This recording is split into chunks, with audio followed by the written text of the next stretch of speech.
diaspora studies at University of Wisconsin-Milwaukee, and is one of the preeminent scholars in Brazilian studies generally, but especially in Black Brazilian studies. So we're so honored to have her here today. Thank you, and I'm going to go ahead and just turn it over to you so we can go ahead and jump right into your presentation. All right. So thank you again, Dr. Saunders, for the invitation. I'm always happy to talk about Brazil, as I just mentioned. So I am going to go ahead and share my screen.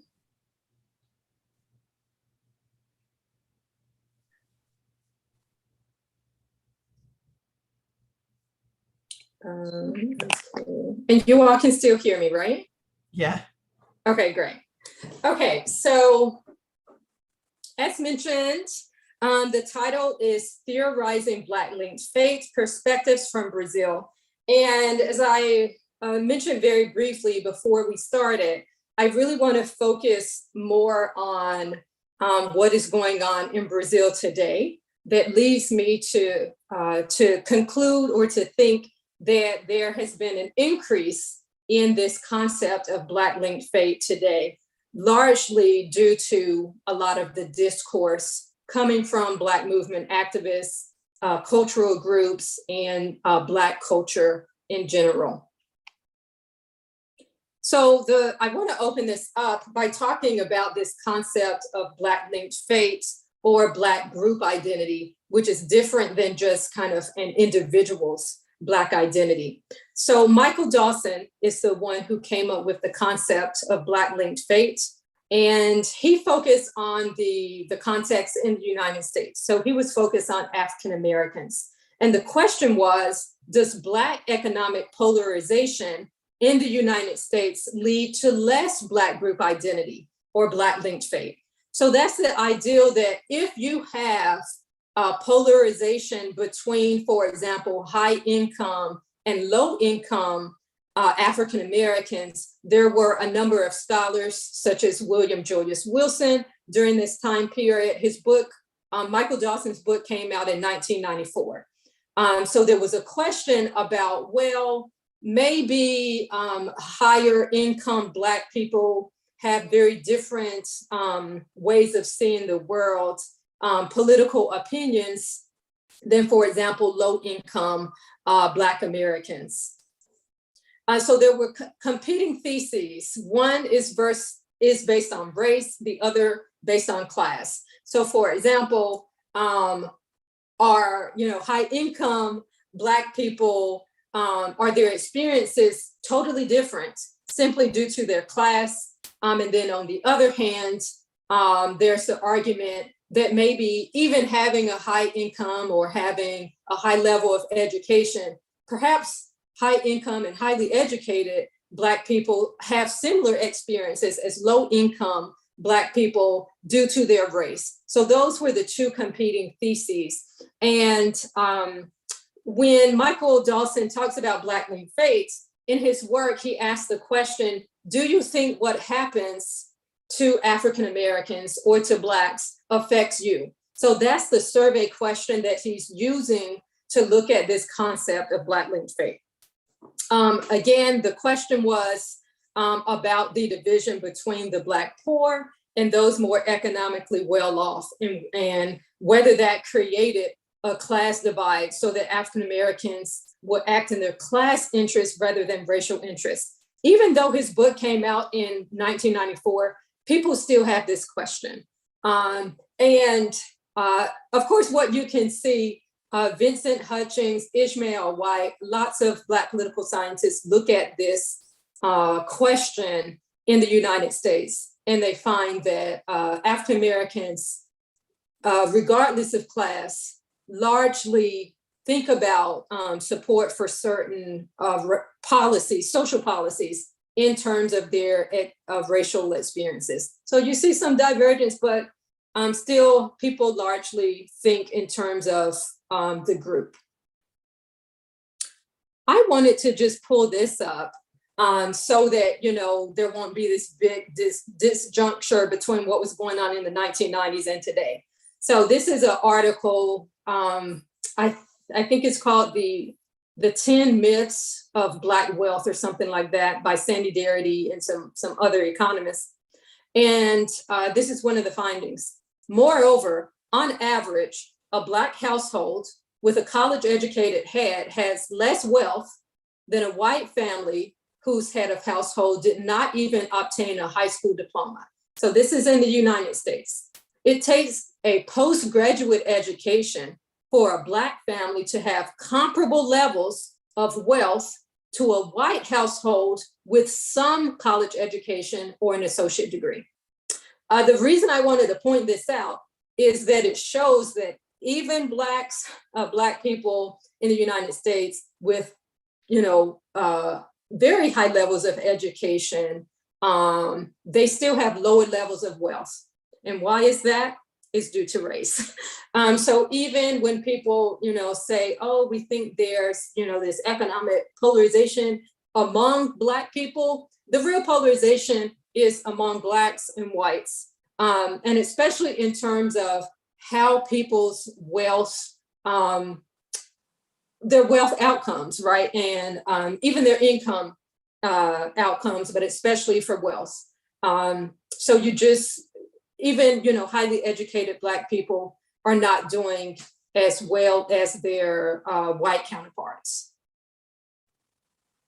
Okay, so again, in terms of this question, these are some of the questions that he looked at. Is race or class the driving force in shaping African-American political opinion? And then these are some of his assumptions. The first assumption is that race has shaped the life chances of Blacks historically unto the present day, so it has been more efficient to support the interests of the group rather than the individual, regardless of one's class status. This is important as we think about what's going on in Brazil. And for those who read the article, I talked about this in the article, so that's why I'm kind of going over this, but I really want to focus on what's going on today. So why Brazil? So of course I was already familiar with Michael Dawson's work, and I thought it was rather odd, considering all of the Black activism in Brazil, that there were no comparable studies looking at whether there was an existence of Black linked fate in Brazil. That is, for Afro-Brazilians to feel linked or connected to other Afro-Brazilians. And I wasn't seeing that in the political science literature, what I would call the mainstream political science literature. There are more scholars, fortunately, doing this type of work, and of course, looking at race in Brazil in political science.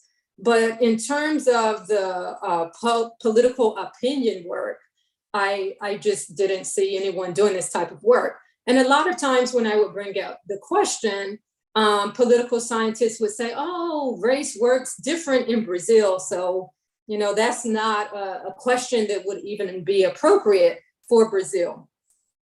However, so I have these pictures here so that you all can see. And so Black organization or mobilization is not new to Brazil, right? Black resistance is not new to Brazil. And for those who know a little bit about just resistance during slavery in Brazil, Africans and Afro-descendants who were enslaved, some of them ran away and established these communities called quilombos. So there has always been resistance. And then even formal organizations were established in Brazil, in the early 20th century. We could go on and on. But I'm showing this so that you all kind of know what's going on today. That middle picture says the genocide has color, social class, and address, right? So they're talking about, in the past, many people would say, discrimination in Brazil is due to one's social class, not their race. But Black activists have always talked about discrimination in terms of race, or discrimination in terms of race and class, not just class, right? So that's the important thing to think about, is whether, similar to African Americans, if people are now thinking about discrimination, not only in terms of class, but in terms of race or race and class. And we can think about the way that Black activists and cultural groups have shaped that discourse. So that's what I'm going to talk more about in the later part of my presentation. Right now, I'm just going to go over some of the results. So these are some of the results from my book, The Politics of Blackness, which came out in 2018. And so I have the methodologies that I use are, one is more quantitative through surveys. So we had 674, so I had a team of Brazilian students that helped me in Salvador and Sao Paulo. Salvador is 80% Afro-Brazilian. Sao Paulo today is about 33% Afro-Brazilian. And then in 2012, I went back and did some in-depth interviews in 3 cities. So I added on Rio, which is about 50% Afro-Brazilian. And again, so for Brazil, the question that we used in Portuguese is, do you think what happens to Negros affects you? And Negros is just a broad umbrella term for Afro-descendants. So it really includes, Pardos, Morenos, Pretos. Think about it as more of a racial term, or in the US, a term like African American, right? That kind of big umbrella term. So this is what I found based on the in-depth interviews in 2012. So the other thing I wanted to mention is that what is different in my work from Michael Dalton's work is that I have a follow-up question. So in his survey, he just had, the survey question, do you think what happens to Blacks affects you? For mine, I have a follow-up question. If yes, why? If no, why not? And so that's the interesting thing. Dawson theorized that there were high levels of linked fate in the United States due to discrimination. And what is so interesting in my work is that with that follow-up question, so of those who said yes, 78% of Afro-descendants in these 3 cities talked about racial discrimination.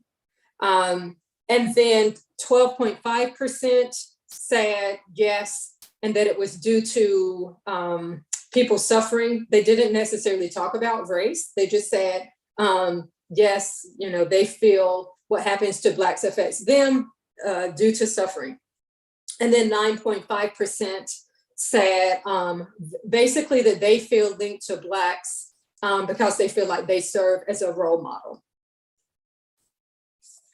So what I'm going to do before I talk about the survey findings is just read some of these so that you all can kind of hear what people were saying.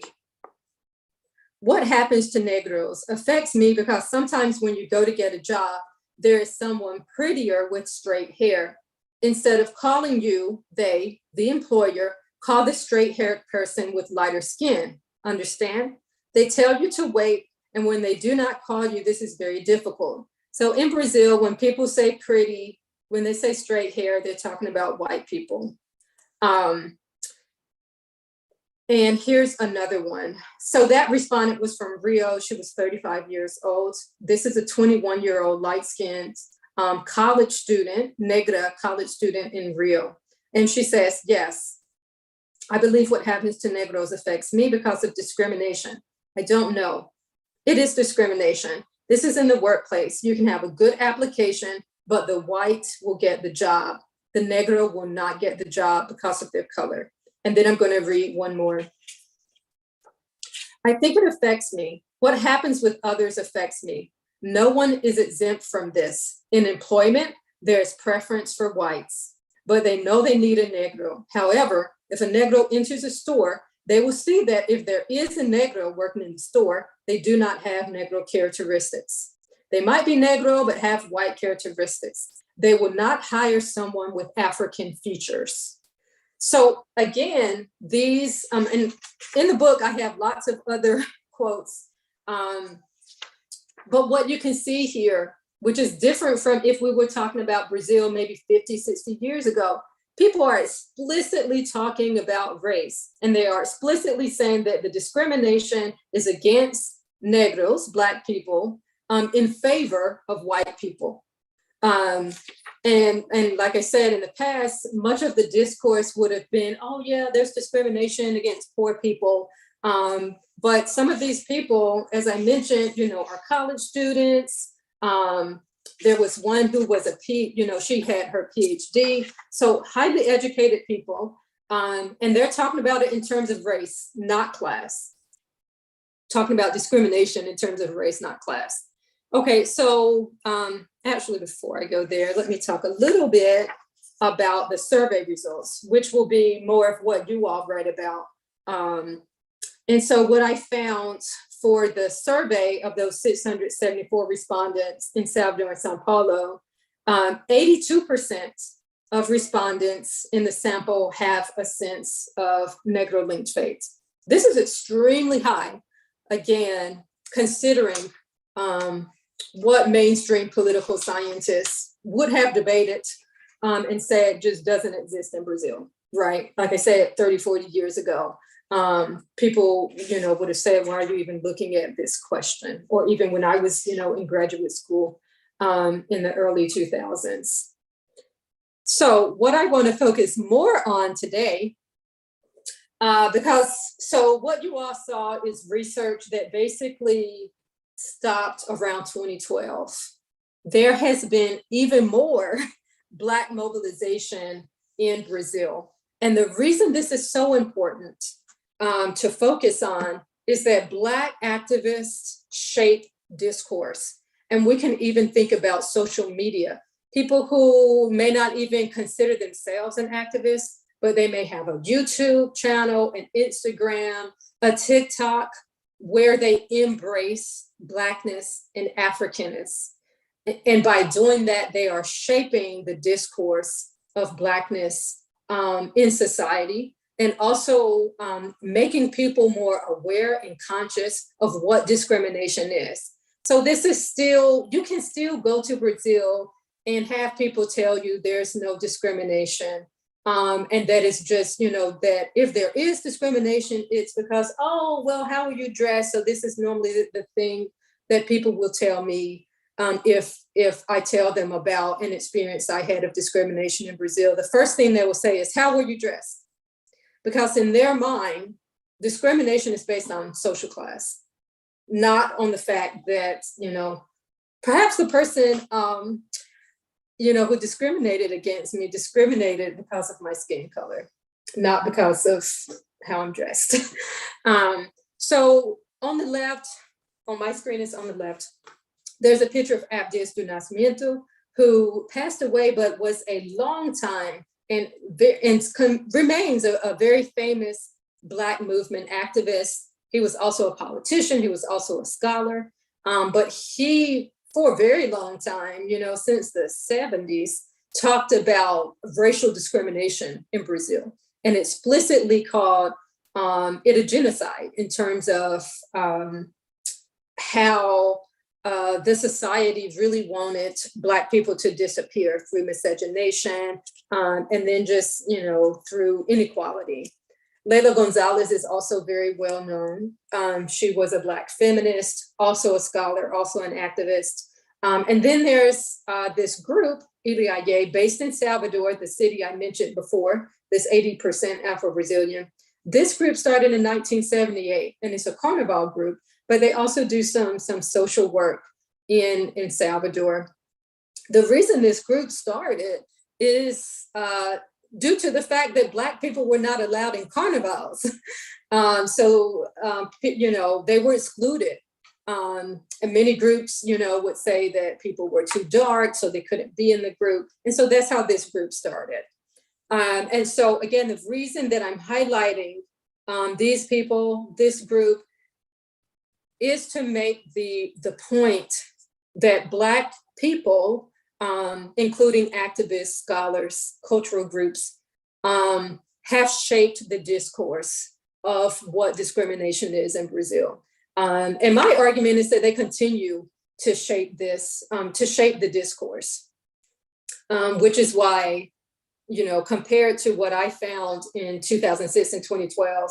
So those were in just 3 cities, but I would think if I went to Brazil, to another city, added on some more cities, that the levels of linked fate would be even higher due to social media and other media forms that make it easier for Black people, for Afro-descendants, for Black activists to shape the discourse about discrimination. So we are going to watch this video, and Dr. Saunders told me I have about 40 minutes, so 40 to 50 minutes. So it is okay if you do not speak Portuguese. I'm really actually interested in the images that you all see in this video, and I can just tell you a little bit about it. So you will see a famous singer who's saying, "Oh, I hear something, is that Ili Aye?" And then they end up saying Ili Aye, this group here. And a lot of the lyrics are about basically embracing Black hair, embracing Blackness, embracing a Black world, but really just kind of, focus on the images. That's really what I want you all to look at.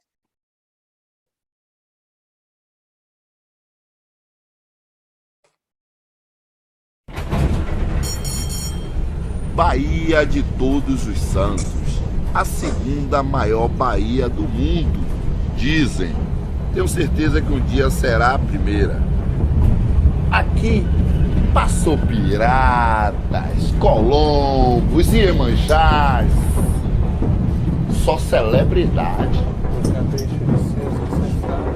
Ouvi dizer que cavaram um poço artesanal e deu nisso. Mas onde veio essa água toda aí, eu não sei. Você está escutando esse som aqui? Ficar ali devendo.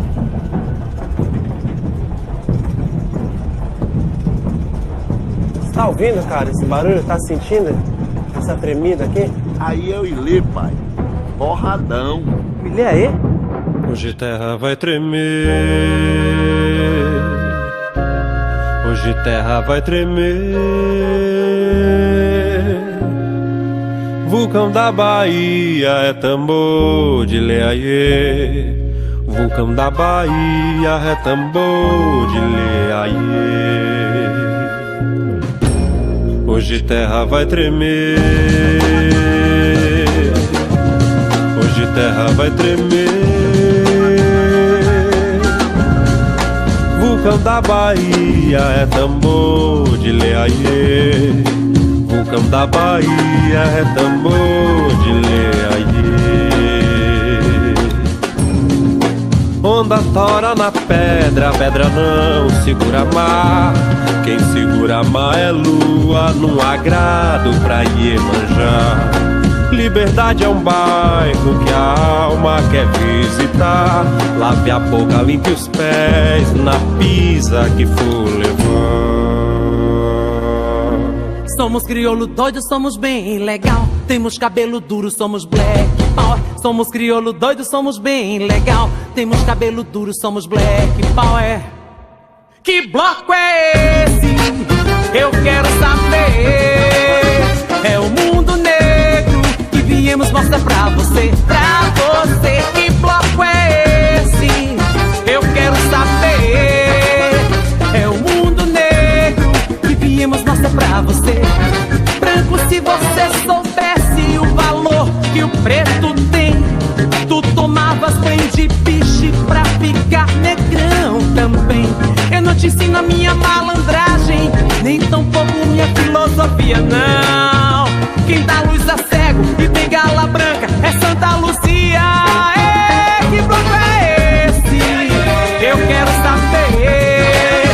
É o mundo negro que viemos mostrar pra você. Pra você, que bloco é esse? Eu quero saber. É o mundo negro que viemos mostrar pra você. Somos crioulo doido, somos bem legal. Temos cabelo duro, somos black power. Somos crioulo doido, somos bem legal. Temos cabelo duro, somos black. Somos crioulo doido, somos bem legal. Temos cabelo duro. Somos crioulo doido, somos bem legal. Temos cabelo cabelo duro, somos black power. Eu sou filho de preto, sou brasileiro.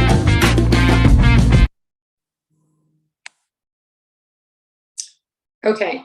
All right. So they talked about the value of Black people, the value of Black culture. And one of the lyrics was like, basically, white people don't know about Black people's value.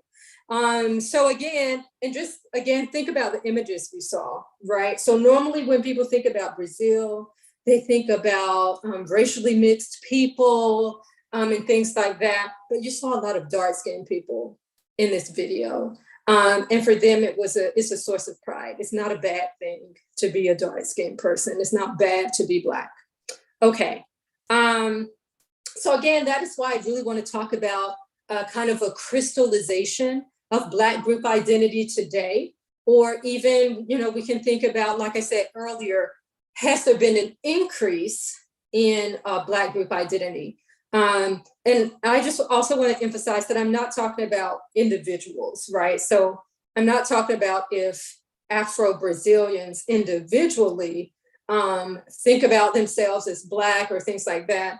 I'm saying that if we look at Afro-descendants throughout Brazil, my question, or what I think is happening, is that you have more Afro-descendants, regardless of how they identifying as a group or feeling connected to other Afro-Brazilians.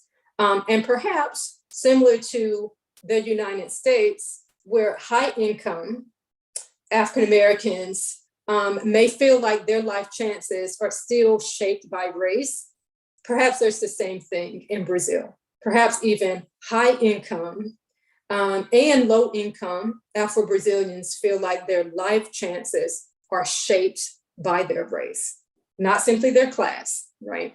Okay, so we have 2 more videos that I want us to watch.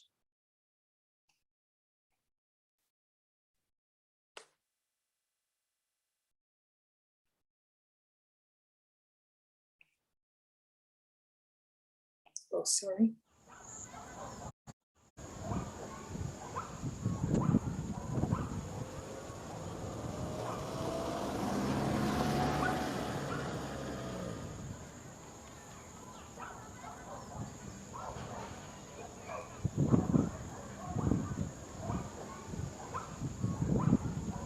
Nem um passo atrás! Contra o genocídio do povo negro! Nem um passo atrás! Avante!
Nesse momento aqui é porque nós acreditamos que esses meninos estão conosco, para que eles saibam que eles estão protegidos pela nossa fé e pela nossa esperança de que vai ter justiça.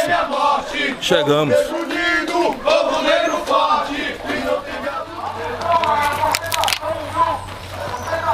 Alinhamento no meio do campo. E aqui em pé, formando na frente da gente, são a tropa de frente.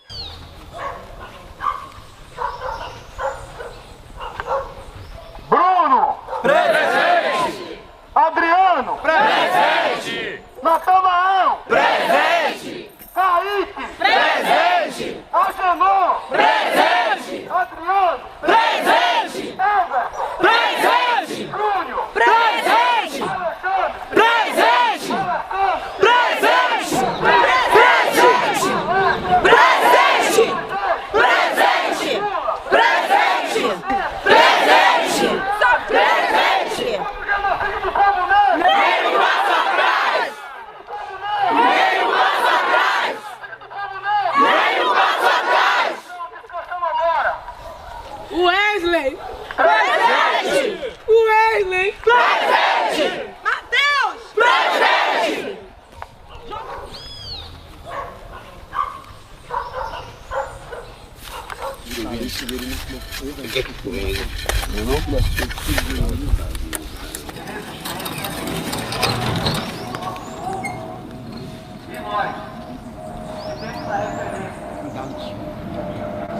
Nós seremos a voz dos nossos filhos, de todos aqueles nossos irmãos que tiveram seus sangues derramados.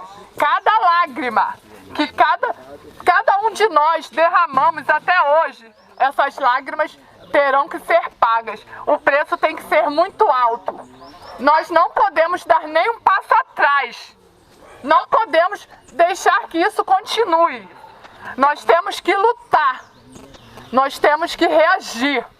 Reage ou será morto. As mortes no Brasil, as mortes no Haiti, República Dominicana, Colômbia, Guiné-Bissau ou Estados Unidos. Todas as mortes têm impacto para nós. In the United States, we share the same and we suffer the same repression that you are suffering here in Brazil. In 2010, when Menino Joel was killed, 5 months later, Ayana Jones was killed in her home. Nós homens, queremos agradecer a todas as mulheres que estão aqui, nossas mães, nossas irmãs, nossas esposas, nossas amigas, nossas tias, que durante todos esses séculos têm cuidado da gente, criado a gente, têm criado essas instituições poderosas para garantir nossa humanidade. Todas nós da Reaja queremos dizer que nós não esquecemos.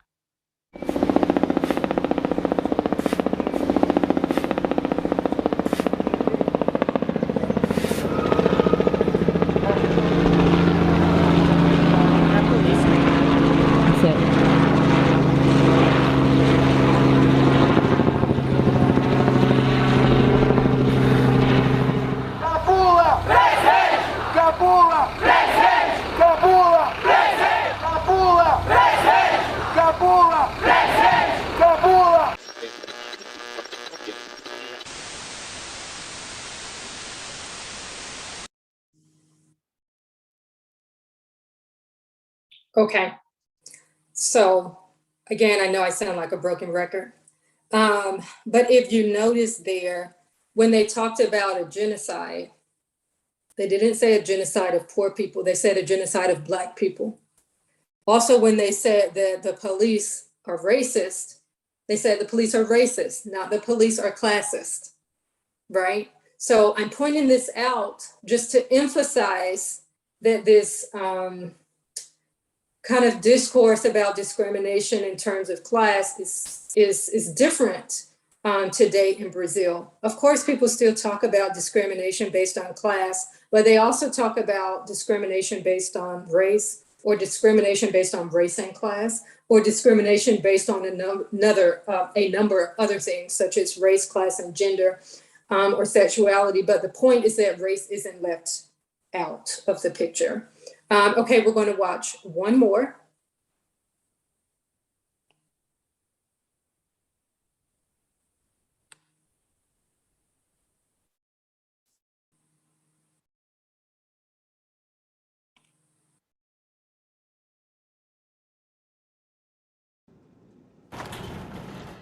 Sick of the laundromat. We had a washer dryer at home. This is a job.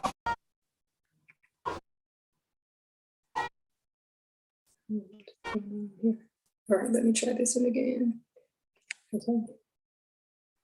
Despite the music and dancing, this is not a happy occasion. Protesters rally in the streets of Sao Paulo to mourn the murder of a prominent politician, once described as a tireless social warrior. The biggest marchers were in her hometown of Rio de Janeiro, where tens of thousands of Brazilians gathered outside the city's council. This is the woman whose killing has provoked such outrage, Marielle Franco.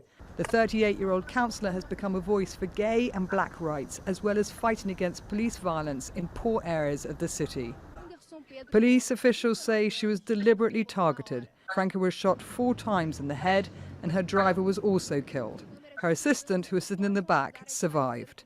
Brazil's president was quick to speak out to condemn the killing, even though the two had disagreed over his recent plans to put the army in charge of security in Rio de Janeiro. The assassination of Councilwoman Marielle and her driver, Anderson Gomez, is unacceptable, inadmissible, like all the other murders that happen in Rio de Janeiro. It is truly an attack on the rule of law and on our democracy. Temer has promised to carry out a full and transparent investigation.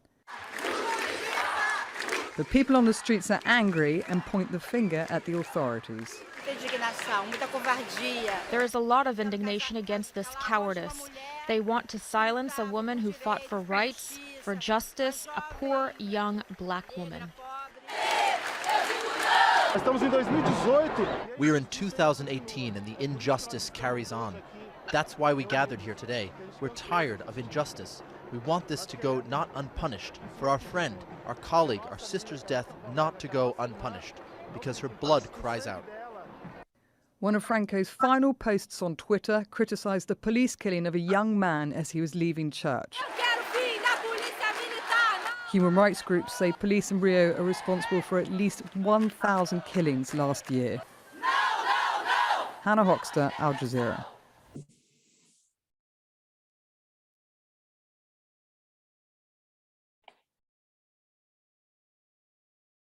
Okay.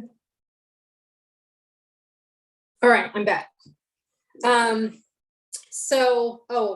last slide just said thank you, obrigada. But again, the reason that I focus on those videos, again, is just to show how activists and, like I said, cultural groups, I didn't show social media, but I could show plenty of videos of young Afro-Brazilians and even older Afro-Brazilians talking about racial discrimination. And by doing that in social media, again, they're shaping the discourse. So that is all I have. Thank you. If we have time for questions, I'm happy to hear any questions and to answer any questions. Thank you so much. We definitely have time for questions. And one of the things that I really love about the presentation is you're showing it. It's like, sorry, I'm just gonna take advantage of it because I'm the professor in this class, so I get first dibs. But it's just like I love how and just so everyone knows that this is being recorded. Krista, if the students ask questions, will their faces show up or just the speaker? Their faces will if their video is on. Okay, so just be aware that if you're going to ask questions and stuff like that, but it's a general conversation. But I just wanted to give you a heads up in case some people are camera shy. So the thing that I love about your presentation is that let's keep going for a little bit. The thing that I love about your presentation is that you're showing something that's just so obvious to so many of us, right? Like, it's like if Black identity doesn't exist, then why does the word preto exist?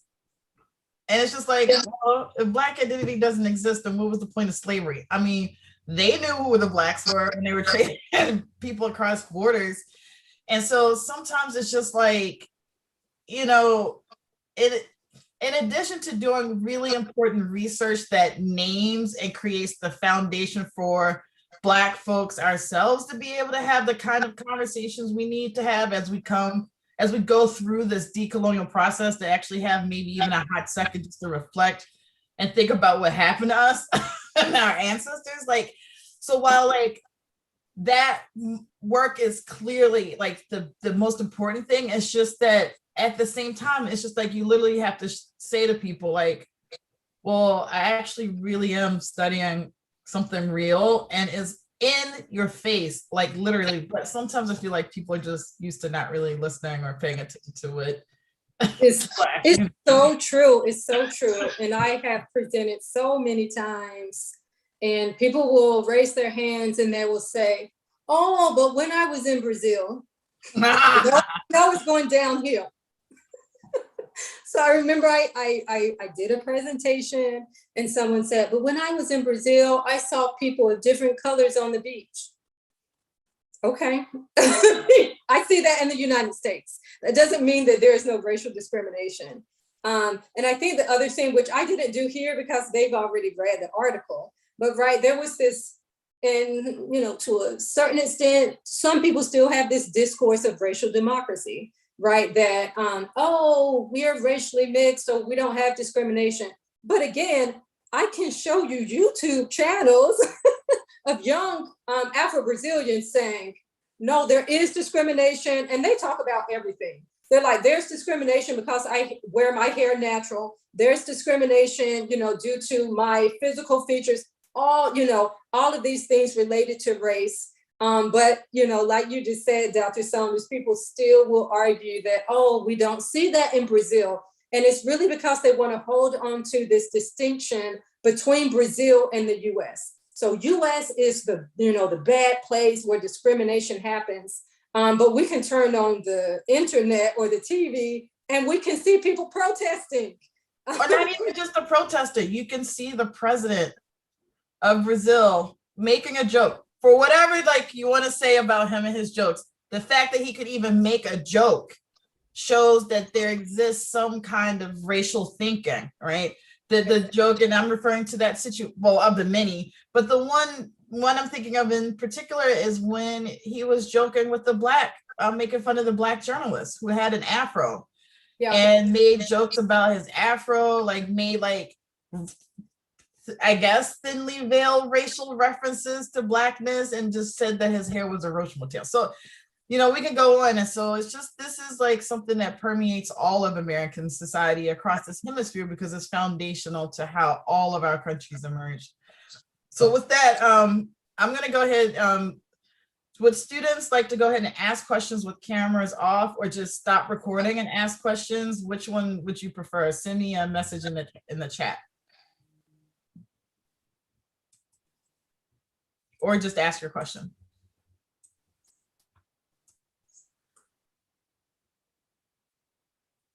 And while we're waiting, I can just let the students know why I became interested in Brazil.